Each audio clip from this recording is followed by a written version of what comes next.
learning how to sew with a pretty uniquely Tasmanian product recently. And look, if I told you it was wool, I wonder if you'd imagine those thick, woolly, slightly scratchy jumpers and beanies from childhood for those days in Tassie when you can't feel your nose. This is not actually quite right. In fact, not at all. Fred Hooper went along to a sewing group recently to find out how this all came together. They start the sewing Yep. and the stitching, and then first the right side, when I start sewing, and then other side. Yes, my name is Gabriela Zampini, and I'm the project coordinator of the sewing program from Maghreb Resource Centre North. How did it start? Like, where did this come from? Well, we wanted to put together an activity that will engage women, and most women love sewing. So when we put it out and asked them, what is that would you like to do? They say, we would like to do sewing. And most of them have a sewing machine, so that's how it started, out of their interest. And they started as a small group that they came with their own sewing machines, and we got a lot of fabrics donated by different organizations, and then that's how it started. Yeah. That's, And how have you found personally, like, you know, in here today, there's quite a few people, and it's quite a sort of busy place at the moment. Did you pick up things that you didn't know about it, sort of Afghan culture and sewing that go hand in hand, for example?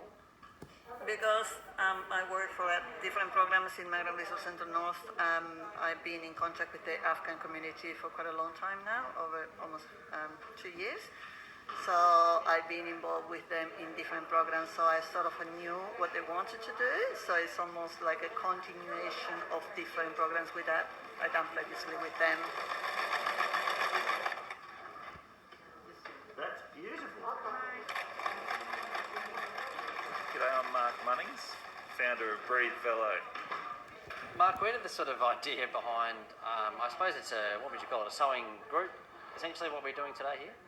Yeah, the Migrant Resource Centre in Launceston had organised this group of migrant women to come together to be able to do some sewing. It's been a great sort of social gathering for them, and a wonderful opportunity for them to get to hang out with each other, support each other, and learn some new skills. And you're sort of, I guess, supplied the sort of merino fabric for the ladies to use as well? Yeah, so we make a premium merino cycle clothing here in Tasmania, and we had some spare merino fabric left over, and heard about the project that the ladies were working on here, and wanted to get involved in some ways. Got to come up and meet the ladies, and developed a little bit of a project making some neck warmers together, using that material. The fabric that you've sort of donated, what would happen to that if it wasn't going here? What happens to those sort of offcuts essentially? Is that what they are? Or? Yeah, they're the ends of rolls that we, products that have been discontinued or lines that have been discontinued for us. So we've been exploring a few ways of using that fabric so that it doesn't go to waste. It's such a beautiful material, it's an expensive material, it costs us around about $25 a metre to purchase the material, so it's not something we want to waste in our business. And the ladies wouldn't have had any experience here of sewing with merino before, so it was a great opportunity for them to learn some of the skills that you need to sew that super fine stretch fabric, which they seem to have enjoyed. They've all got these traumatic stories of their journey here to Australia, and they come together in this place and they giggle and they laugh. They're really willing to learn.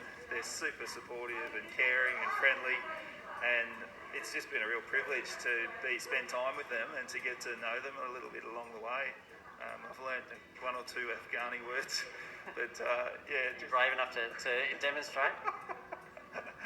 No, just the kui that we call the product is actually an Afghani word it means coming from the mountain, or belongs to the mountain, which it ended up being a great name for a neck warmer made in Tasmania.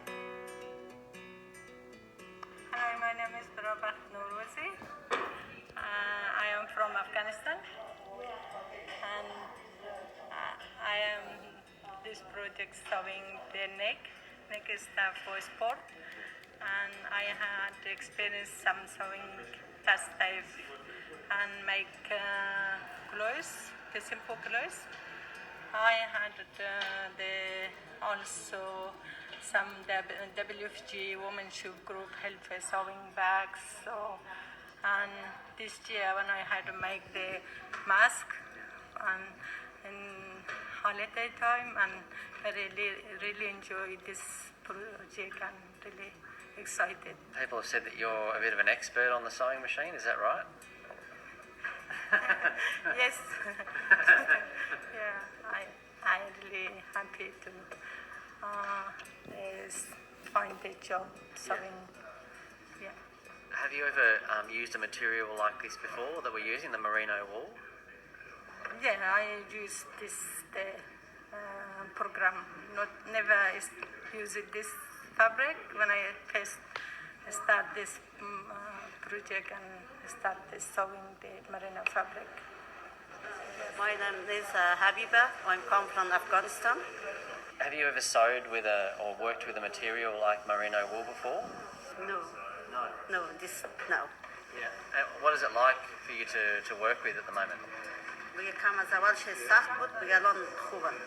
Yeah, it was actually really hard to find out how to sew them, but now when we found it out, it's really easy. What does sewing mean to you in your culture where you come from in Afghanistan? What does it mean? خیاطی به خاطر که من خیلی دوست دارم برای لباس دوختن برای هر Sewing is my favorite hobbies or things to do, because I would like to sew dresses and anything I can. The ladies were learning some new sewing skills, but they also wanted to raise some money to help purchase new machines. And you've seen today, we've had 3 ladies come in and they've all used machines that they've never used before. All the machines are different. There's some quite vintage models here. We're currently sewing on plastic tables. So with some limited sewing skills and some dodgy machines and some dodgy tables, the ladies have done an amazing job to produce what they've done at the moment. So the funds that we raise from the sale of the Kui neck warmers will go into purchasing some new machines and also to purchase some more materials for the ladies to be able to keep doing their next projects, whatever they sort of move on to from here after the neck warmers. So that's the goal, is to raise some funds with these purchases. And that was Mark Munnings from Breathe Yellow, explaining how their offcuts have become very helpful for the local Launceston Afghan community. It is 6 to 6 P with you on Drive, and we have been talking about schools and